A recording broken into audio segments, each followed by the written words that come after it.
Ce que Dieu veut faire avec nous, c'est quelque chose de formidable. Et nous devons continuer à localiser qu'est-ce que Dieu veut faire réellement avec nous. Je reviens sur ces textes. Servant de Dieu. Relis-nous bien le verset 1 au verset 6 pour que toute l'assemblée puisse comprendre. Je lis au nom du Seigneur. Amen. Jésus leur adressa une parabole pour montrer qu'il faut toujours prier et ne point se relâcher. Il dit, il y avait dans une ville un juge qui ne craignait point Dieu et qui n'avait d'égard pour personne. Il y avait aussi dans cette ville une veuve qui venait lui dire, fais-moi justice de ma partie adverse. Pendant longtemps, il refusa. Mais ensuite, il dit en lui-même, quoique je ne craigne point Dieu et que je n'ai d'égard pour personne, néanmoins, parce que cette veuve m'importune, je lui ferai justice, afin qu'elle ne vienne pas sans cesse me casser la tête. Alléluia. Amen. Le Seigneur ajouta, entendez ce que dit le juge inique. Et Dieu ne fera-t-il pas justice à ses élus qui crient à lui jour et nuit? Amen. Et tardera-t-il à leur égard? Alléluia. Dieu nous donne l'exemple de cette veuve. Le juge avait condamné, mais elle dit au juge, l'affaire là, c'est comment? Je ne suis pas satisfait. Le juge dit, mais la condamnation là, elle dit, le juge, je ne suis pas satisfait. Tellement elle a importuné le juge là, que le juge a dit à lui-même, je n'ai jamais vu une personne comme cette veuve. Non, c'est mieux que je lui rende justice. Il est revenu sur sa décision. Dites après moi, il est revenu sur sa décision, ce juge. Il est revenu à sa décision. Ça veut dire quoi? Vous pouvez faire revenir Dieu dans une décision dans votre vie.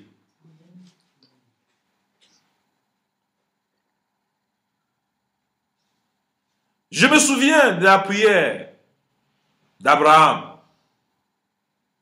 sur Lot. Quand l'ange est venu annoncer à Abraham qu'il va détruire Sodome et Gomorrhe, Abraham a commencé à implorer Dieu. Seigneur, si tu trouves ces gars justes, n'épargneras-tu pas Sodome et Gomorrhe? Il dit oui, si je trouve. Abraham prie encore. Seigneur, si tu trouves 30. Le Seigneur dit oui, si je trouve 30. Abraham dit encore, Seigneur, si tu trouves 10. Épargne. Le Seigneur dit, comme tu pries, je vais épargner. Seigneur, si tu trouves 1. Le Seigneur dit oui, si je trouve 1, je vais épargner. Pour vous dire, la prière du juste est d'une haute efficacité. Répétez après moi. La prière du juste est d'une haute efficacité. La prière du juste est d'une haute efficacité. Notre père Abraham a pu retarder une sentence de Dieu à Sodome et Gomorrhe par ses prières. Pour vous dire que la prière, c'est quelque chose de très important. Quand je parle de mystère de la prière, le mystère que vous voulez voir Dieu agir dans votre vie, c'est dans la prière. Pas la prière de douteurs, mais la prière des croyants. Tu dois croire à ce que tu dis. Et tu dois savoir que ton Dieu est partenaire avec toi. C'est pour ça que je vous ai parlé que lui, Dieu, a envoyé Jésus-Christ par le biais du Saint-Esprit. Il n'a pas utilisé notre canal, la personne du Saint-Esprit. C'est pour ça que Dieu, pour agir dans notre vie, il regarde toujours le bénéfice du Saint-Esprit que nous avons en nous. Si les fruits de l'Esprit ne sont pas en nous, nous sommes disqualifiés dans un combat. Nous devons veiller que la bénignité soit dans notre vie. Que la joie soit notre vie. Que la bonté soit notre vie. Et nous devons laisser Dieu agir. Et si nous laissons ça, Dieu va faire des miracles au travers de nous. Les paralytiques ne peuvent pas nous résister. Les morts, nous devons les ressusciter. Parce que nous avons le Saint-Esprit en nous. Même quand Jésus est parti, il a dit à ses disciples, restez dans la chambre haute. Je vais déverser que le Saint-Esprit est descendu sur chacun d'eux. D'autres parlaient en langue. D'autres avaient interprétation des langues. Pour vous dire, l'équipement du Saint-Esprit, vous avez besoin. Et les signes de l'équipement du Saint-Esprit, c'est le fruit du Saint-Esprit en nous. Lorsque nous n'avons pas ces fruits du Saint-Esprit en nous, nous ne sommes pas équipés. Nous sommes sous-équipés. Et nous allons commettre des catastrophes sur notre chemin. Avant que le Saint-Esprit n'arrive, les disciples chassaient les démons au nom de Jésus. Mais quand l'équipement du Saint-Esprit est venu, ça les a donné quoi? Un affermissement, une détermination non-retour. Tant que tu n'es pas baptisé du Saint-Esprit, que tu n'es pas équipé des ingrédients du Saint-Esprit, il sera difficile pour toi d'être un chrétien fidèle et de plein de succès. Beaucoup de mes collègues hommes de Dieu échouent parce qu'ils n'ont pas de fruits de l'Esprit. Ils ont le Saint-Esprit sans les fruits de l'Esprit. Et c'est ça que le fruit de l'Esprit nous amène à avoir la maîtrise de soi, à avoir le contrôle de notre langue. On ne peut pas dire n'importe quoi parce que nous mesurons ce que nous pouvons, nous disons. Nous ne faisons plus n'importe quoi parce que nous savons ce que c'est notre sentence. Si cette veuve a importuné ce juge parce qu'il connaissait qui était son Dieu, toi, est-ce que tu connais ton Dieu? Est-ce que tu connais ton Dieu, ma soeur, mon frère? Tu connais ton Dieu? Si tu connais ton Dieu, tu vas faire des exploits dans ta génération. Rien n'est impossible. Dis après moi, rien n'est impossible à celui qui croit. Rien n'est impossible à celui qui croit. Le problème que tu vois dans ta famille, là, que tu crois qu'il n'y a pas de solution. J'ai une bonne nouvelle ce soir, je te dis, Jésus a une solution pour cela. Amen. Commence à importuner Dieu avec tes prières. Et tu verras s'il n'y aura pas la réponse. Si cette veuve a eu gain de cause, avait un juge qui ne craignait pas Dieu. La Bible mentionne qu'il ne craignait pas Dieu. Combien de fois toi qui crains Dieu, qui va résister à tes prières? Tes prières, c'est un mystère. Prends-toi au sérieux. Tes prières sont capables de briser toute forme d'esprit dans ta vie. Aucun esprit ne peut te dépasser tant que tu marches dans la puissance, le mystère de la prière. La prière, c'est un mystère. Dis après moi, la prière, c'est un mystère. La prière, c'est un mystère. Et vous priez, vous ne voyez pas comment ça s'opère, mais quand vous priez, Dieu prend vos paroles. Il veut que vos paroles coïncident avec ce que vous pensez. Le problème avec nous, en tant qu'enfants de Dieu, c'est qu'on dit on ne pense pas, on prie seulement. Je connais les gens, quand ils prient comme le charabia. On dit prier, ils sont comme ça obligés de prier. Prier, d'autres parlent seulement là, ils ne se comprennent même pas ce qu'ils disent. Après, quand on va prier, quand vous les voyez dehors, oh, on a prié aujourd'hui. Ah, la prière qui a eu mal aux lèvres. Tu demandes, tu as prié quoi? La personne ne sait même pas ce qu'il prie. Et la précision comme cette veuve. Elle dit au juge, je veux gain de cause sur ce que tu as jugé là. Je ne suis pas d'accord. Quand vous parlez à Dieu, tu dis, Seigneur, je ne suis pas d'accord que mes parents ne soient pas encore croyants. Tu as dit quoi? Et je sais sauver moi et ma famille. Quand tu tapes Dieu comme ça là, il va les toucher. Ils vont venir au Seigneur. Amen. Parce qu'il va te donner la maîtrise de soi et tu vas continuer à persévérer dans tes prières. Puis Seigneur, je veux que mon mari là, je refuse ce que je vois dans sa vie, que ton feu agisse en lui et casse tout ce qui n'est pas de toi en lui. Amène-lui au statut de ce que je veux, ce que tu veux là. Tu veux à ton mari devenir, ou bien ta femme devenir, ou tes enfants devenir. Tout dépend du mystère de ta prière. Si tu es froide, n'oublie pas que le diable rôde comme un lion rugissant, cherchant qui dévore. Il rôde comme un lion, mais il n'est pas un lion. C'est pour ça que je dis, maison de vainqueurs, lèvons-nous et bâtissons notre vie dans la prière. Bâtissons notre avenir dans la prière. Bâtissons notre vision dans la prière. Bâtissons notre avenir dans la prière. Bâtissons l'éternité dans la prière afin que le diable ne nous surprenne pas. Le diable, il rôde comme un lion. Il veut nous surprendre. Mais dites après moi, il ne va jamais nous surprendre au nom de Jésus. Il ne va jamais nous surprendre au nom de Jésus. C'est pour ça que nous devons le devancer. Amen. C'est pour ça que le verset 8 nous dit quoi? Je vous le dis, il leur fera promptement justice. Mais quand le Fils de l'homme viendra, trouvera-t-il la foi sur la terre? Alléluia.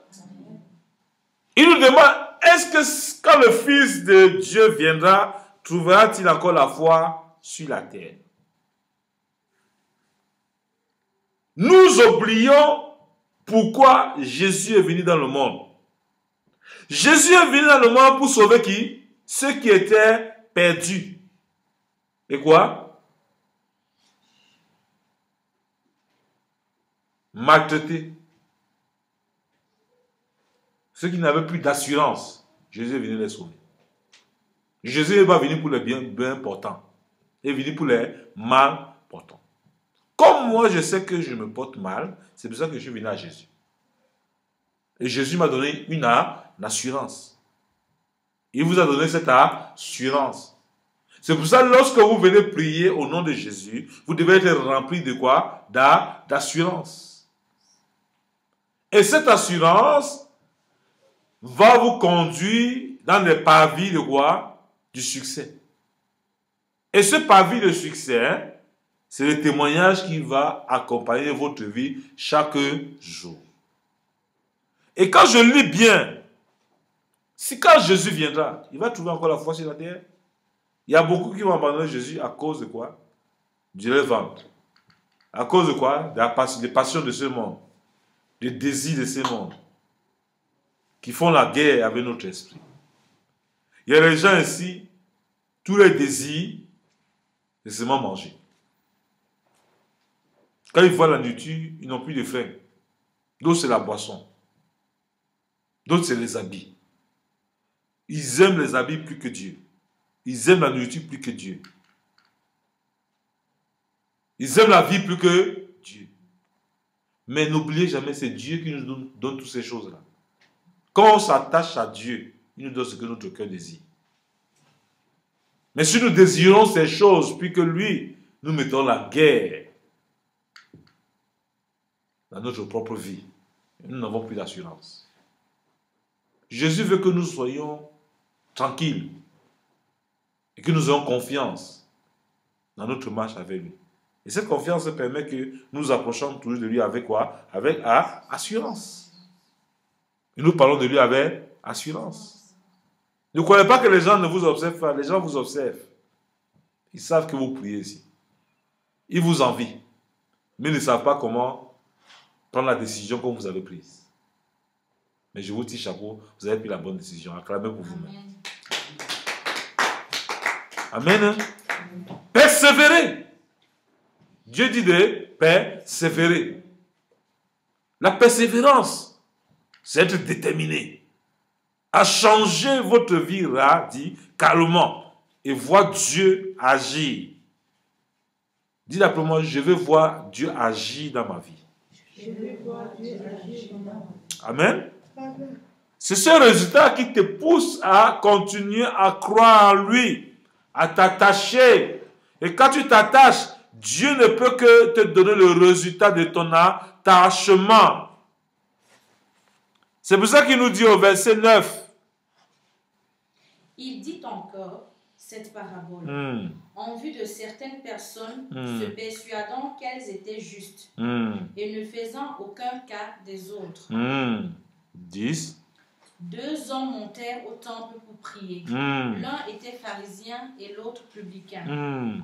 Le pharisien debout priait ainsi en lui-même. Ô Dieu, je te rends grâce de ce que je ne suis pas comme le reste des hommes qui sont ravisseurs, injustes, adultères ou même comme ceux publicains. Amen. Amen. Vous voyez, Jésus ne veut pas que nous soyons comme cet homme. Il se croit tellement juste. Il prie en prêchant. Il n'est pas en train de prier, hein. Il est en train de se moquer des autres. Il est en train de montrer qui il est. Seigneur, je ne suis pas comme les autres là qui font. Dieu veut que nous ayons un esprit d'humilité. Qu'après tout, que nous sachions dans notre vie que c'est lui qui fait toutes choses en son temps, pas à notre temps. Amen. Amen. Amen. Amen. Donc j'ai une bonne nouvelle pour vous. Vos prières sont devant Dieu. Il veut voir votre persévérance. Il veut voir votre persévérance. Et dans votre persévérance, c'est là qu'il descendra de son trône. Par son Fils, vous donnera la victoire à ce que vous attendez. Maison des vainqueurs. Dieu m'a dit de vous dire, dans cette nuit, il m'a dit, il est sur le point de nous visiter. De continuer à persévérer. Que l'année 2012 ne passera pas sans que nous voyions ces merveilles dans notre vie. Attachez-vous. Nous avons pris un bon moment de jeu. Nous sommes presque à la fin. Ce qui est sûr, il n'y a pas de sacrifice sans résultat. Dieu nous donne toujours le résultat des sacrifices. C'est pour ça que la prière, quand je vous enseigne le mystère de la prière, comme cette veuve, pour que vous ne baissez jamais les bras. Amen. Amen. N'oubliez pas que le Père Abraham a prié pour Sodome et Gomorrhe. Dieu a pu sortir Lot de Sodome et Gomorrhe. Quand il a sorti Lot, sa femme, quand elle s'est retournée pour voir les choses de Sodome et Gomorrhe, elle est devenue une statuette. Aujourd'hui, on voit cette statuette-là de sel. Pour vous dire quoi? Si vous passez votre temps à regarder votre passé, votre vie sera comme cette statuette, comme la femme de Lot. Quand on dit statue, ça veut dire que votre vie sera tout stérile. Quand vous regardez toujours en arrière. Quand j'étais, où j'étais, tu sais qui j'étais, tu vois les choses que j'avais, non. Vous savez, quand tu viens dans le Seigneur, il y a des choses qu'on t'avait offertes, comme des chaînes, des bijoux. Ce sont des trucs douteuses. Il y a des gens qui, quand ils veulent vous offrir des bijoux parfois, ils vont voir des sirènes, ils vont voir des féticheurs pour faire des bijoux pour vous donner.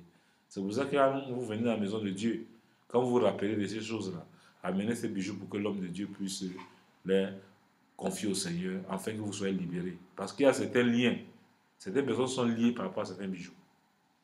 Détachez-vous de tout ce qui peut vous empêcher de voir la gloire de Dieu. Que Dieu nous bénisse. Amen. Et qu'il fortifie notre esprit. Soyons bénis au nom de Jésus. Amen.